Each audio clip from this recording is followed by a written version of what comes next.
領域展開無料空所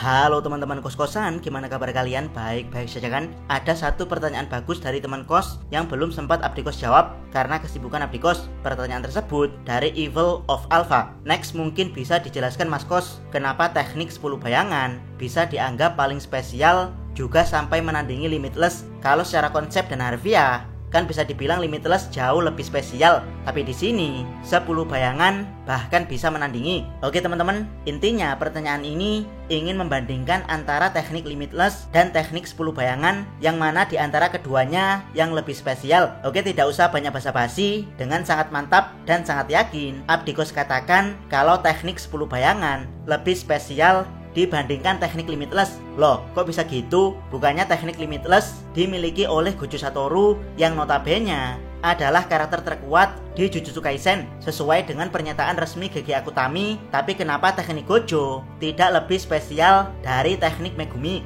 Untuk menjawab hal ini, teman-teman harus kembali melihat pernyataan GG Akutami tentang penjelasan teknik Limitless yang menyebutkan bahwa Gojo adalah karakter terkuat. Oke, berikut penjelasan dari GG Akutami. Curse technique can also be hereditary. The Limitless curse technique is an example. So is there anyone other than Gojo, the strongest character in the manga, who can use Limitless? The answer is yes. However, Limitless is extremely difficult to use and requires a sophisticated manipulation of curse energy. Even though there are other sorcerers with the possibility of using the Limitless curse technique, Satoru Gojo is the only who can use it because he possesses a special eye. Kalau diartikan secara kasar, kurang lebih terjemahnya seperti ini. Teknik kutukan juga bisa diturunkan. Limitless adalah contohnya. Jadi, apakah ada orang lain selain Gojo, sang karakter terkuat di manga, yang juga bisa menggunakan Limitless? Jawabannya adalah iya. Namun meski begitu, Limitless sangat sulit digunakan karena butuh keahlian super untuk memanipulasi energi kutukan.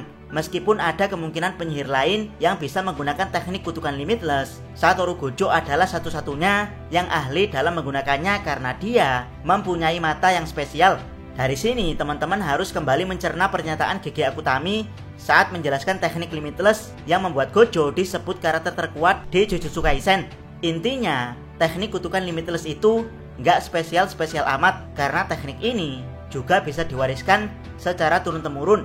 Bahkan GG Akutami mengatakan kalau ada orang selain Gojo Satoru yang juga bisa menggunakan teknik Limitless. Jadi bisa dibilang teknik Limitless sebenarnya adalah teknik pasaran. Namun ya, di dunia Jujutsu Kaisen tidak ada satupun pengguna Limitless yang mampu menggunakan teknik ini sehebat Gojo. Karena apa? Oleh GG Akutami dijelaskan karena Gojo Satoru punya Six Eyes. Jadi intinya Limitless dan Six Eyes hasilnya adalah yang terkuat. Namun jika Limitless saja, maka hasilnya adalah teknik kutukan pasaran. Sedangkan teknik 10 bayangan, sampai sekarang tidak ada pernyataan dari GG Akutami kalau ada karakter selain Megumi Fushiguro yang bisa menggunakan teknik ini. Dan diceritakan sendiri oleh Gojo Satoru di Jujutsu Kaisen chapter 117 kalau 400 tahun yang lalu, atau lebih tepatnya di zaman Edo, klan Gojo pernah dipimpin oleh penyihir yang hampir mirip seperti Gojo Satoru, yaitu menguasai teknik Limitless dan mempunyai Six Eyes, di mana kepala klan Gojo yang sangat kuat tersebut bertarung seimbang, bahkan saling bunuh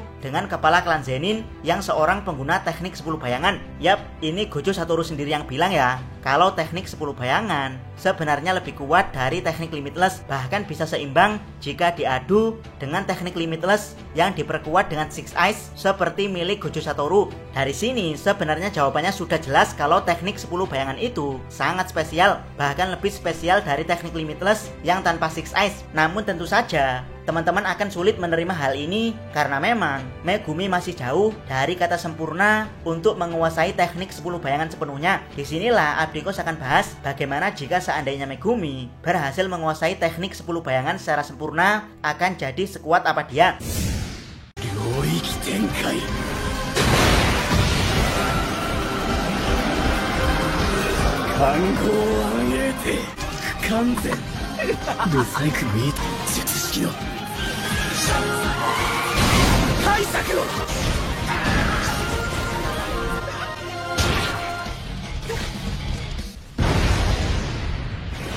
Buat yang tidak tahu, teknik 10 bayangan terinspirasi dari 10 harta pusaka suci di agama Shinto, di mana simbol dari 10 harta pusaka tersebut ada di bagian tubuh Shikigami yang dikeluarkan Megumi dengan teknik 10 bayangan. Pertama, simbol pusaka Chikaishi no Tama atau Jewel of Turning Back on the Root. Simbol ini berada di dahi Divine Dog yang berwarna putih. Kedua, simbol pusaka Tarutama atau Jewel of Plenty. Simbol ini ada di dahi Divine Dog yang berwarna hitam. Oh ya, Divine Dog-kon punya simbol yang menggambarkan gabungan dari simbol Divine Dog hitam dan Divine Dog putih di dahinya. Ketiga, simbol pusaka Okitsukagami atau Mirror of the Deep. Simbol ini ada di perut Shikigami Kata. Keempat, simbol pusaka Ikutama atau Jewel of Life. Simbol ini berada di dahi Shikigami ular raksasa. Kelima, simbol pusaka Hetsukagami atau Mirror of the Shore. Simbol ini ada di tubuh Shikigami gajah.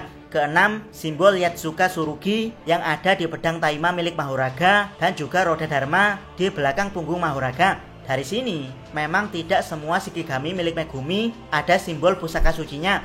Rabbit Escape dan Nue tidak ada simbol tersebut. Namun meski begitu, sejauh ini Megumi baru mendapatkan 6 simbol pusaka suci agama Shinto. Jadi masih ada 4 simbol pusaka lagi yang belum dikuasai Megumi. Dan ya, 6 simbol saja sudah membuat Sukuna 15 jari ketar-ketir saat menghadapi Mahoraga. Bahkan dikatakan sendiri oleh Sukuna kalau pedang Taima yang ada di tangan Mahoraga bisa mensucikannya secara instan andaikan Sukuna tidak berada di tubuh super kuat milik Yuji.